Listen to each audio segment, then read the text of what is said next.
নমস্কার বন্ধুরা, আমি এডিএন আর আপনারা দেখছেন এডিএন এডুকেশন। বন্ধুরা, ভারত নিজের short range air defence system Akash 1S এর প্রযুক্তি হস্তান্তর করে ভিয়েতনামে লোকাল প্রোডাকশন শুরু করার অফার দিয়েছে সেই দেশকে।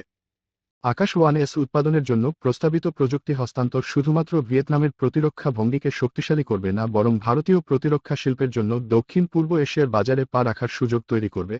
এই উন্নয়ন একটি বিশ্বস্ত প্রতিরক্ষা অংশীদার এবং বৈশ্বিক অস্ত্র বাজারে একটি প্রধান খেলোয়াড় হিসেবে ভারতের ক্রমবর্ধমান মর্যাদার উপর জোর দেয়।